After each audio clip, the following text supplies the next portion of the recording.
everybody. Good afternoon, good morning, good evening, wherever you are listening to this Digging into the Future, episode 6. And today we will discuss the GEAB 155. My name is Véronique Swinkels and I'm here with Marie-Hélène Caillol. Very good to have you here. And before we dive into the GEAB, I just want to give you a great compliment for the cover this time. The title, Energy Raw Materials, Will There Be Enough for Everyone? And the cover is really sublime. And I understood that the cover came out second in the competition of covers that GEAB had as a competition of the last week. Yes, indeed, we had a competition. Our readers were asked to vote on their favorite covers, and there was a big fight between this cover and the previous one on China. So it's the previous cover. So these two were really fighting, and in the end, it's the sablier that came first. We are happy to see that people appreciate very much these new covers that we started like less than a year ago. I think so. And which seem to be quite successful. Yeah, Marie-Hélène, we talked in the past, we also had some discussion on what is political anticipation. So the GEAB, the Global European Anticipation Bulletin, is all around anticipation, political anticipation, getting as close as possible to the future to see what's coming, and so we can anticipate and also be prepared for a future what we have. One of the things I always liked in the approach of the GEAB in anticipation is the concept of collective intelligence. I know you're also a big fan of this collective intelligence, and GEAB and Leap, the editor of the GEAB, already has set up some workshops and events to sort of bring together collective intelligence around certain topics. Can you explain a little bit how and why you do this and what it brings? Yes, well, thank you for bringing this topic. It's part definitely of the method of political anticipation, that you can't look into the future alone. So first of all, you have to inform your system to create information systems which are up to the task, and certainly national information systems are not sufficient. That's why we think our European history is a significant part of the reason why we came to this method of political anticipation. I remind you that we started in 1985 with people like you doing European networks. So getting this kind of information system at the European level, so supranational, from a higher level of observation of reality relevant for our continent, and this way of looking at facts makes it easier to understand what is coming up into the future, because it's physical. It's if you're on a small hill, you won't see very far. If you're on the top of a mountain, you will see further. That's just that. So if you're at the local level, you will understand local things in the best case scenario, but not global things. So national is better, but certainly not enough. Very, very single-minded, usually at the national level. The European level is extremely relevant due to the diversity of Europe for now, which is really a great asset to indeed question yourself and look at what are the main, the common trends. Really, that's what we constantly look at. But beyond the diversity, which questions and makes our brain active, we try to find what are the commonalities, and that helps understanding the future. There is a relationship between space and time, definitely.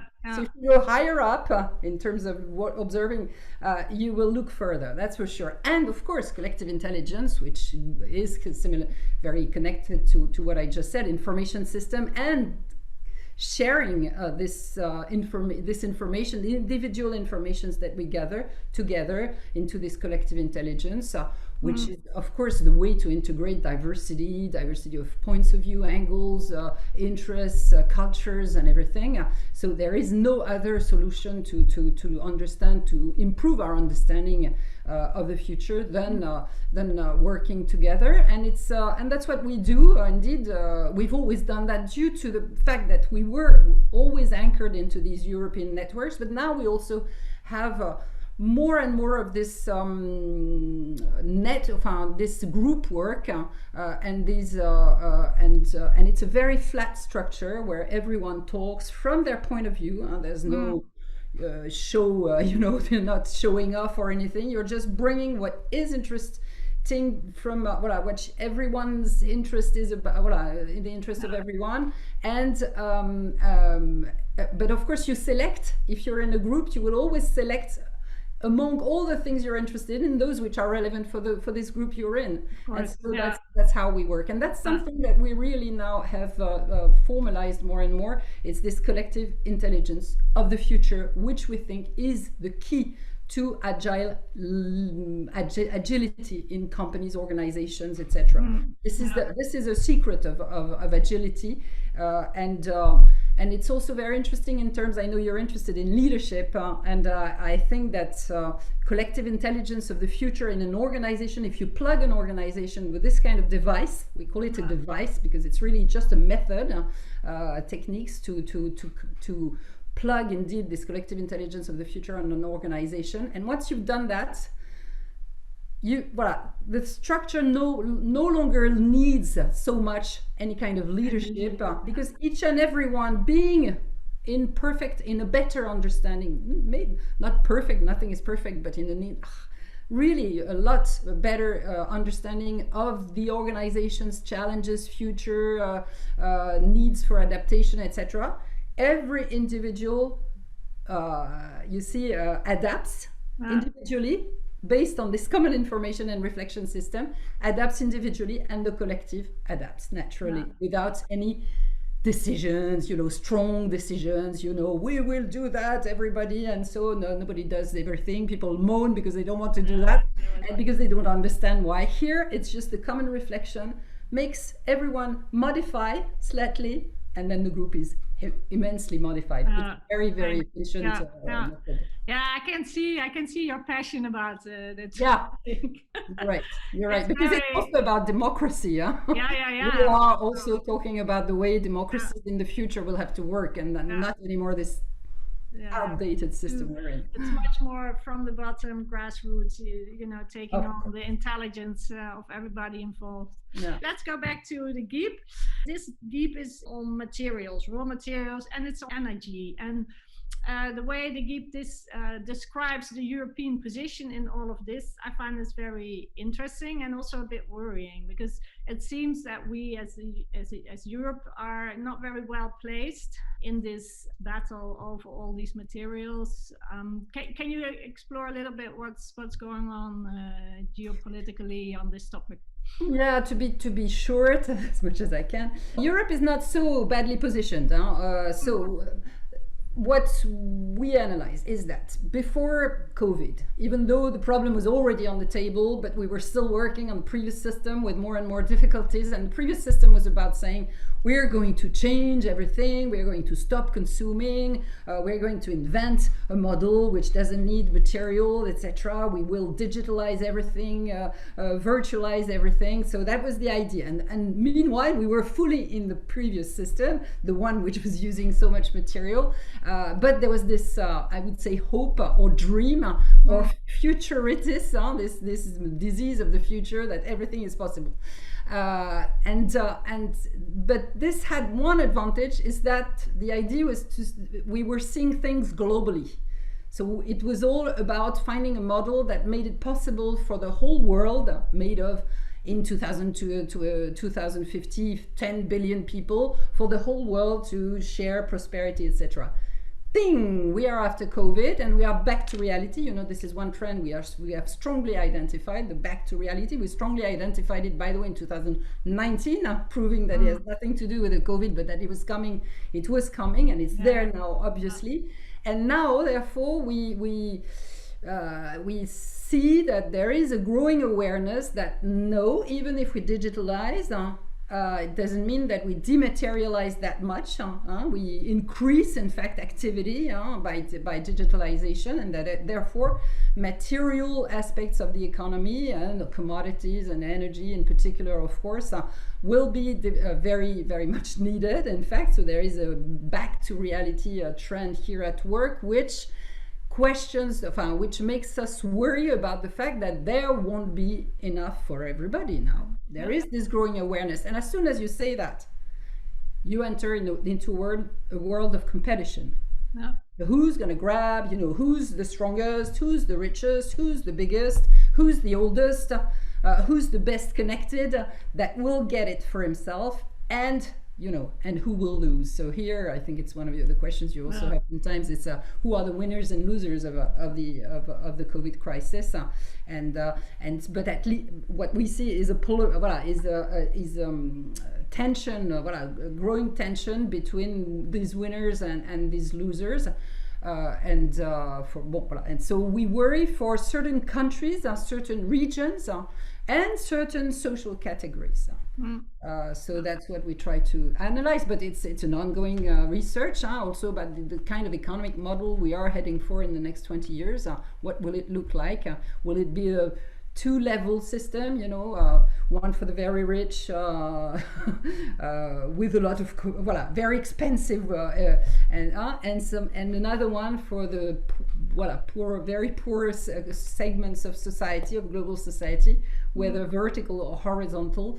That's what we are digging into currently. Yeah, one of the things that's I think it's where my observation came that Europe might be not so well positioned is that in a lot of the raw materials we have to get from far away, and also because of the developments in the past, that we have this system of very smoothly organized supply chains that have a last minute deliveries, I think embedded in the type of system we have.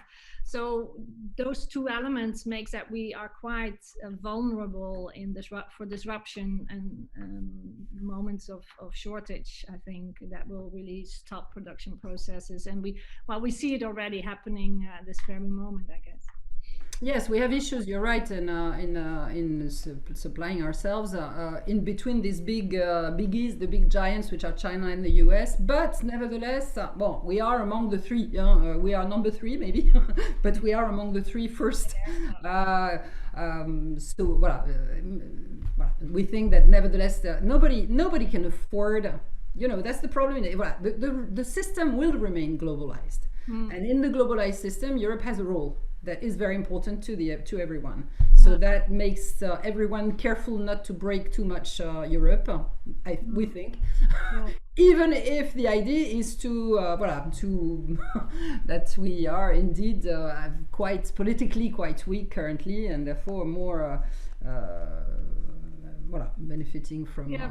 But what is also described is that there will be shocks in the economy, and that those shocks will be because of some shortage or because of some other disruption, and that will sort of make degrowth a possibility.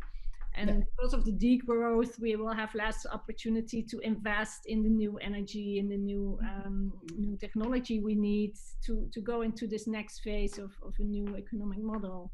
No, that's a fact. So that's also where will these shocks take place, and again, who will be the winners and the losers in.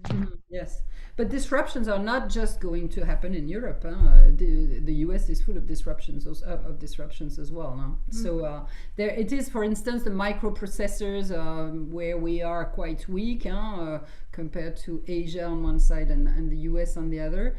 But so there are aspects in which we are not so well positioned, but the problem of shortages is going to affect the whole world. So we are in fact in this great global systemic transition at the moment. You said it will. If the historians will look back from a couple of years from now, they will say, okay, the systemic global systemic transition was between 2010 to up to 2040. So that's a bit the bandwidth that you describe in this GEAB. So we're in the middle of it. And that's right. It's a good remark. Yeah, and also right. the developments of new technologies are part of this. So when the new technologies will actually grow into some sort of maturity to help us out of a crisis. Yes, these new technologies are both the cause and the solution to the to the transition. They create a change in the system that disrupts everything, and at the same time, of course, they are the solution. They are for the new system. But in between, you have all this this old world and new world, which need to get organized, and we need to switch little by little, sector by sector, country by country. It's a huge transition, and so that's really what the GEAB has been about for the last since the beginning. It is the topic of the GEAB, as to analyze and anticipate the next steps of this.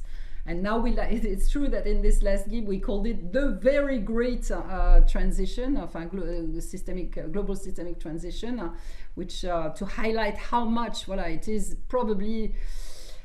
In the global history, it is probably the greatest change the world has experienced in such a short period of time. You can. The discovery, in the 15th century, the discovery of America, for instance, is one of these huge also changes. You have, of course, l'imprimerie, the printing of Gutenberg. You've had moments like that which really triggered huge changes.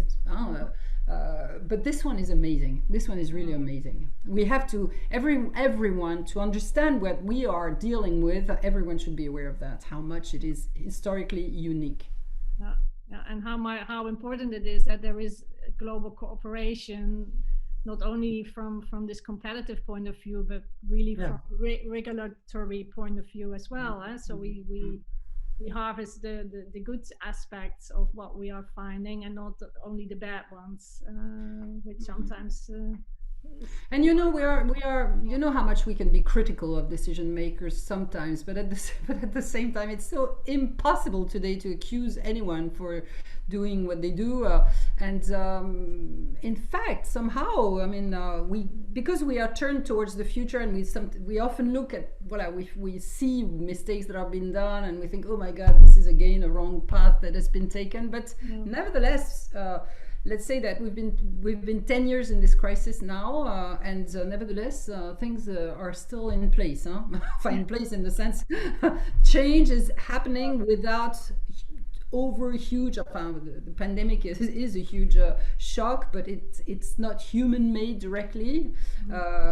We haven't. We keep watching, being afraid of some wars, civil wars, etc. And nevertheless, we still are there. Of course, we can't talk for the future completely. We still are. We are, of course, constantly looking at how much tensions are growing or not. But it has to be admitted how much intelligence is nevertheless throughout the system.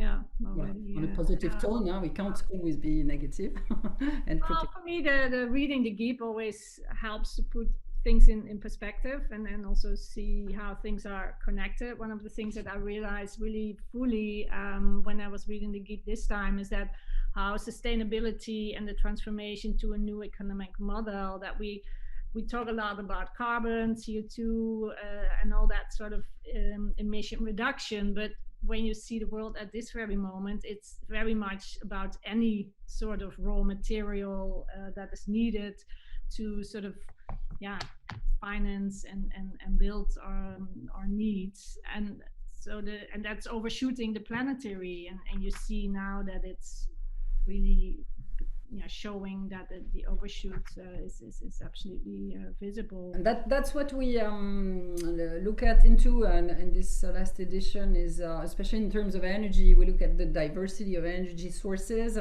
and again we look at the fact that we used to think that with renewables, and with very strong regulatory global regulatory decisions, we could get rid of oil, and not we, but there was this idea that it would be easy, and it would be easy, and that's again this dream of the future. And today there is probably something growing which is a more reasonable way to address this sustainability issue, It's not going to happen like that. It's not going to happen like that. It's going to take time. It's going to take at least another 20, 30 years.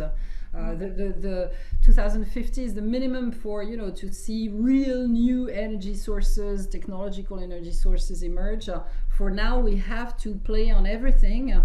And prioritize those that we really want to reduce. Let's put all the energy, all the might against, for instance, coal, which is today the worst polluter.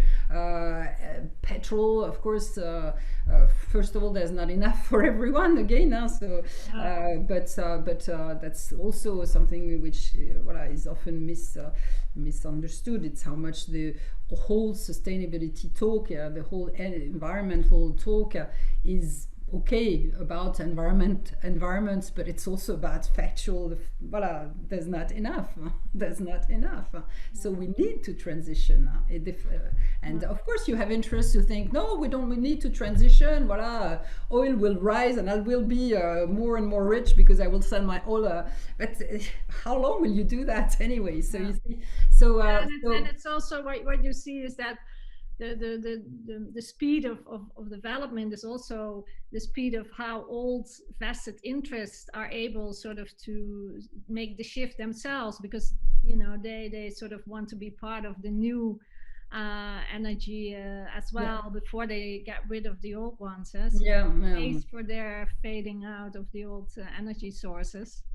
They have to become allies of that, and that's taken a long time, because in fact the first oil shocks date back to the 70s, so it's been 50 years. We know that it is a problem, but they are very oil countries, oil producing countries. Oil companies are of course very powerful players, and you just don't make decisions against them. Of course you have to gradually bring them along and make them see their interest, and so for them to see their interest, they have to envision. That's where anticipation, by the way, is needed. They have to envision the fact that they are not that they are going to bump into a wall, and that therefore they can partner with these states and regulatory systems and international governance, etc., to together manage to tilt towards new paths where they will have a new life. But I think it's interesting to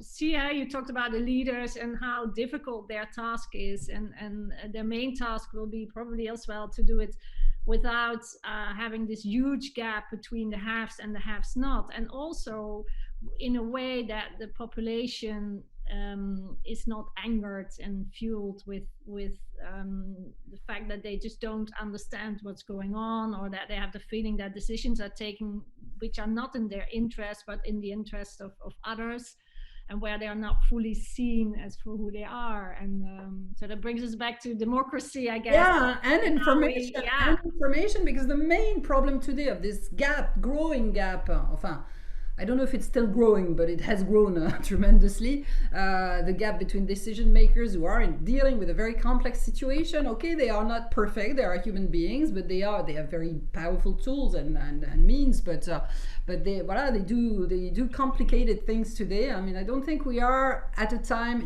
Maybe 20, 30 years ago, we had leaders who were a bit sleepy, who could be a bit. We could focus on the fact that they had time to be corrupted, for instance.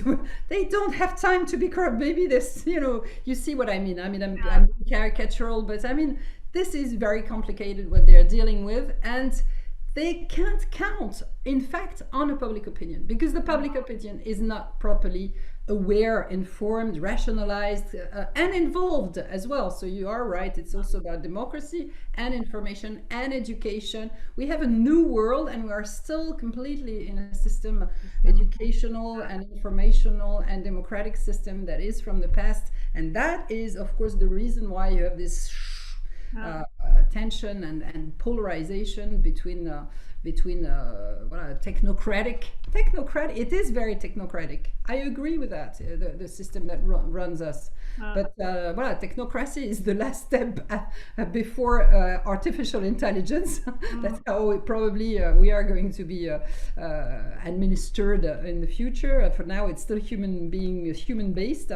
Well, of course, I'm not saying that humans will have no role in the future governance, but I think artificial intelligence will have more role to play in the future in that.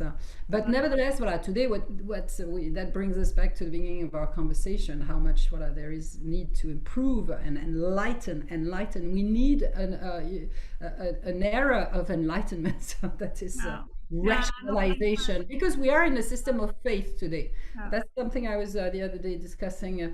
We have this, growingly we have people who are extremely radical in the way they criticize the system, and the COVID has been invented and doesn't exist and things like that. Okay, maybe some of our people who will watch us will believe that. They believe.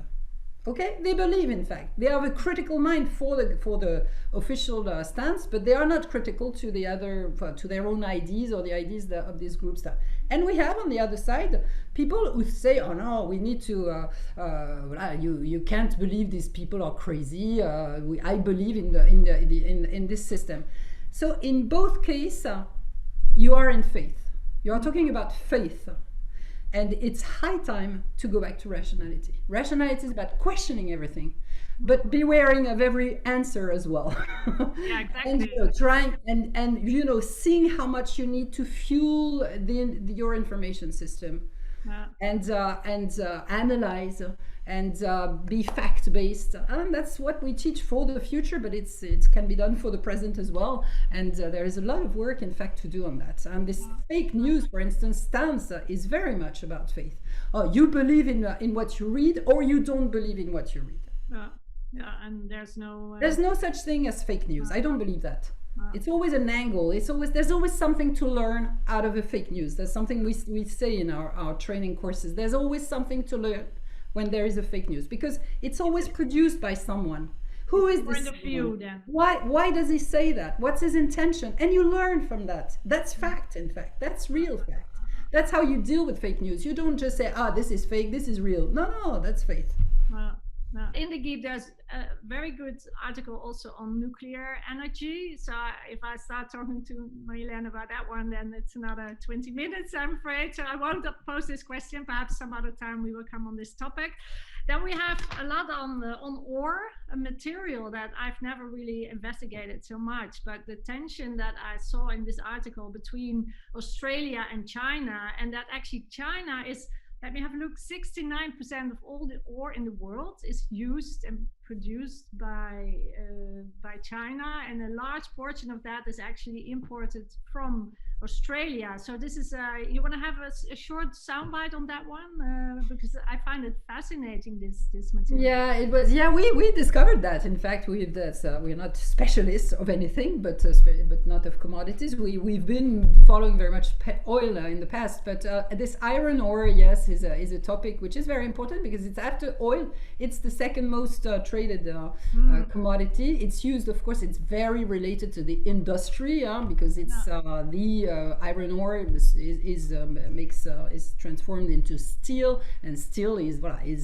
super central material for the industry, the building, for the infrastructures, etc. And you know that we are, of course, the Americans, for instance, are investing trillions into renewing their broken infrastructures, and that means steel, of course. And so we realized that there are two players in this field: Australia, China. Australia produces 70% of global iron ore, and China buys 80% of the Australian iron ore, produces some by itself. So it's this, and it's interesting to see that these two countries are precisely those which are now very much opposed to each other. There is this big row between China and Australia today. And in fact, the trend is that they are more and more connected, these two, because in fact, the 80% that the Chinese buy iron ore that the Chinese buy to the Australians have risen in 20% in 10 years, I think, something like that. So in fact, the dependence is growing, the interdependence is growing, and somehow you have, of course, because Australia is part of the Western camp of the Commonwealth, even more so. And so Australia is certainly under high pressure to actually be able to divert part of its iron ore towards, of course, this West, which is now in need of it. And it's also about, we have all this relocalization, etc. So how do you deal with a system? You have to shift back. In fact, you have to rewind a system which has in fact completely tied to these two countries. How do you do that? Through tensions, of course, and through geopolitics.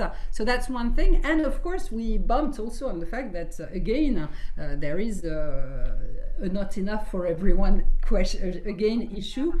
In the fact that if the West rebuilds its, and especially the Americans rebuild their infrastructures, that we too in Europe have projects in terms of railways, when you have the Middle East, which is about building these huge cities, the Middle East now is about that, and India too. India is, I don't know if India is going to be so capable of doing that, but the Middle East certainly will be. So we have this huge this explosion of need of infrastructure building, etc. Therefore steel, therefore iron ore.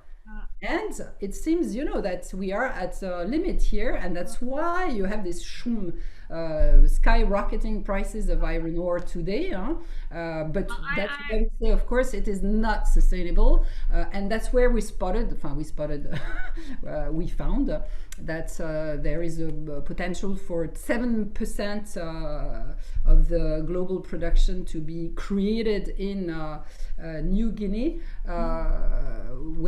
which is a big challenge today for the Chinese to unblock, because there are huge reserves there. But of course, for now, the big players in this field had blocked more or less the situation, because of course it would decrease the price of iron ore, but today it's the prices are too high anyway, so probably the time is ripe for these new Guinean reserves to be opened, and therefore prices to go down. But is 7% more? 7% more is huge, of production, of global production. I will invite everybody to read the article, because I find it very interesting. And of course, we all, like always, we have the investment trends and recommendation, and there is also a piece on how Berlusconi and the European media are intertwined in a new company that's been forming, and just read it. Thank you everybody for watching part 1 of episode 6 of Digging into the Future.